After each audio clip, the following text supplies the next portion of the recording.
마가복음 6장. 예수께서 거기를 떠나 제자들과 함께 고향 나사렛으로 가셨다.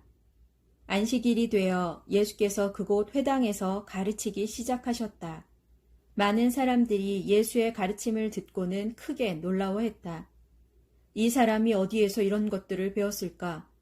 도대체 저런 지혜를 어떻게 얻었기에 놀라운 기적까지도 일으키는가? 저 사람은 한낱 목수가 아니던가. 또한 마리아의 아들이고 야고보와 요셉과 유다와 시몬의 형이 아닌가. 그의 누이들도 여기서 우리와 같이 살고 있지 않은가. 그러면서 고향 사람들은 예수를 꺼려하고 좀처럼 믿으려 하지 않았다. 그래서 예수께서 그들에게 말씀하셨다. 어디서나 존경받는 예언자도 자기 고향과 친척과 자기 집에서는 배척당하는 법입니다. 고향 사람들이 배척하고 믿지 않았기 때문에 예수께서는 몇몇 병자들만 손을 얹어 고쳐주셨을 뿐 다른 기적들을 행하실 수 없었다. 예수께서는 그들이 믿지 않는 것을 이상하게 여기셨다. 그 후 예수께서는 여러 마을을 두루 돌아다니시면서 하나님 나라의 복음을 가르치셨다. 예수께서 12제자를 불러 둘씩 짝지어 보내시면서 그들에게 악한 귀신을 쫓아내는 능력을 주셨다. 그리고 제자들에게 당부하셨다. 여행길에서는 지팡이 외에는 아무것도 가져가지 말라. 먹을 것이나 자루도 가지고 다니지 말고 전대에 돈을 넣어가지 말라. 신발은 신되 여벌의 옷도 챙겨가지 말라. 어느 마을에 들어가든지 그 마을을 떠날 때까지 한 집에서 계속 머물러 있어라. 어느 곳이든지 너희를 영접하지 않거나 너희 말을 듣지 않거든 그들에 대한 경고의 표시로 신발의 먼지를 탈탈 털고 그곳을 떠나라. 이에 제자들은 곳곳으로 나가서 만나는 사람들에게 회개하라고 전도했다. 또 제자들은 귀신을 쫓아내고 병자들에게 기름을 발라주어 낫게 해주었다. 예수에 대한 소문이 널리 퍼지자 분봉왕 헤롯도 그 소문을 들었다. 어떤 이들은 세리 요한이 다시 살아나서 돌아온 것이 틀림없다.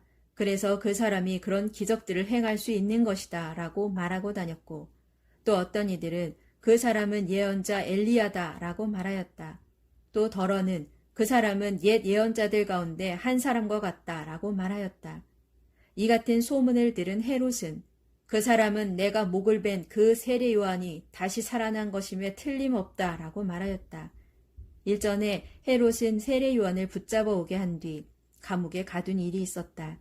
그것은 헤롯이 자기 동생인 빌립의 아내 헤로디아를 자기 아내로 삼자 세례 요한이 헤롯에게 그 일은 잘못된 일이오 하면서 이빠른 말을 해왔기 때문이었다. 그래서 헤로디아는 세례 요한에게 앙심을 품고 그를 죽이려고 했지만 뜻을 이루지 못하고 있었다. 그것은 헤롯이 세례 요한을 의롭고 거룩한 사람으로 알아 그를 두려워하여 은근히 보호해주고 있었기 때문이었다. 헤롯은 자기에 대한 세례 요한의 비난이 몹시 괴로웠지만 마음 깊은 곳에서는 그의 충고를 달게 받아들이고 있었던 것이다. 그러던 중 헤로디아에게 좋은 기회가 찾아왔다.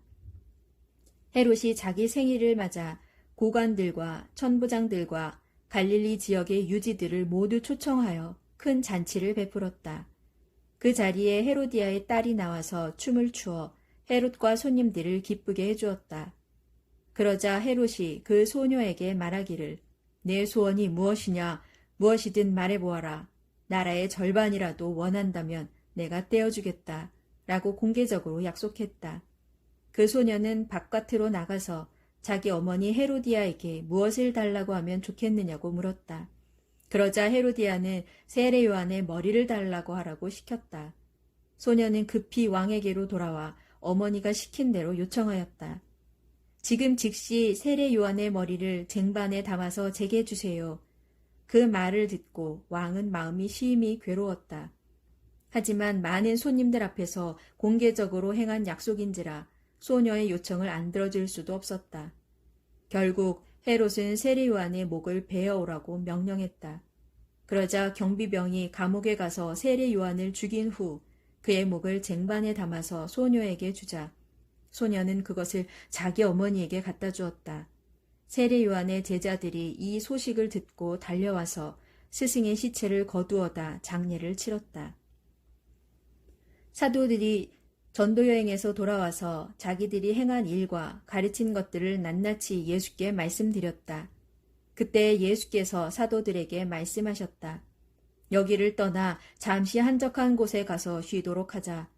그것은 찾아오는 사람들이 너무도 많아서 예수와 제자들이 식사조차 제대로 할 겨를이 없었기 때문이었다. 예수와 제자들은 배를 타고 한적한 곳을 향해 떠났다. 그러나 예수 일행이 떠나는 것을 본 많은 사람들이 그것을 알고는 온 마을에서 달려나와 육로를 이용하여 그들보다도 먼저 그곳에 도착해 있었다. 배에서 내린 예수께서는 많은 군중이 모여 있는 것을 보시고 그들을 목자 없는 양처럼 불쌍히 여기셔서 여러 가지로 많은 가르침을 베풀기 시작하셨다. 날이 저물어가자 제자들이 예수께 와서 말하였다. 선생님, 이곳은 외딴 곳이고 또 시간도 너무 늦었습니다. 그러니 사람들을 근처 마을이나 농가로 보내 저마다 음식을 사 먹도록 하는 것이 좋겠습니다. 그러나 예수께서 제자들에게 말씀하셨다. 아니다, 너희가 그들에게 먹을 것을 주어라. 그러자 제자들이 당황하며 대답했다. 무엇을 가지고 그들을 먹인단 말입니까? 이 많은 사람들이 먹을 만큼 사오려면 좋기 200데나리온은 있어야 합니다. 예수께서 제자들에게 물으셨다. 지금 가지고 있는 음식이 얼마나 되느냐? 가서 알아보아라. 제자들이 알아본 후 돌아와서 예수께 보고하였다. 빵 5덩이와 물고기 2마리가 전부입니다. 그 말을 듣고 예수께서 많은 무리에게 명하여 모두 때를 지어 앉으라고 했다. 그래서 사람들은 50명씩, 100명씩 때를 지어 풀밭에 앉았다.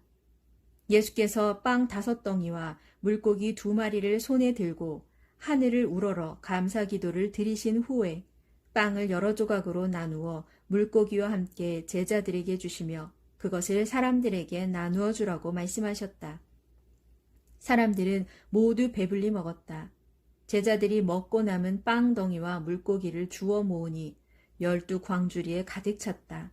그날 빵을 먹은 사람은 남자 어른만도 무려 5,000명이나 되었다.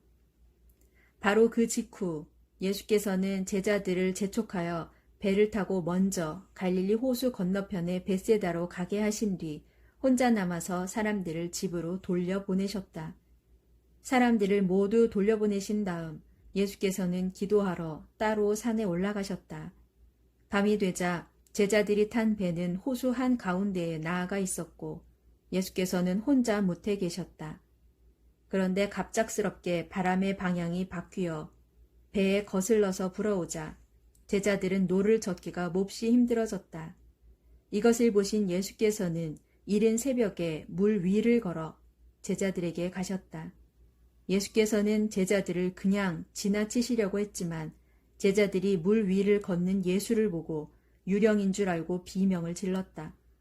그러자 예수께서 즉시 제자들에게 말씀하셨다. 안심하라, 나다. 두려워하지 말아라. 예수께서 제자들이 탄 배에 오르시자 바람이 뚝 그쳤다. 제자들은 놀라서 어쩔 줄을 몰랐다. 제자들은 예수께서 빵을 먹이신 놀라운 기적을 보고서도 마음이 무뎌져서 아직도 예수가 어떤 분인지를 깨닫지 못하고 있었다. 예수 일행은 갈릴리 호수를 건너 게네사렛 땅에다 배를 댔다. 그들이 배에서 내리자 그곳 사람들이 즉시 예수인 줄 알아보고는 인근 마을로 뛰어다니며 예수께서 오셨다는 소식을 널리 알렸다. 그래서 예수께서 어디에 계시든 사람들은 병자들을 들것에 누인 채 예수께로 데려왔다. 마을이든 읍내든 농촌이든 예수께서 가시는 곳이면 어디든지 사람들이 병자들을 장터에 데려다 놓고 예수의 옷자락만이라도 만지게 해달라고 간청했다. 그렇게 해서 예수를 만진 사람은 모두 나았다.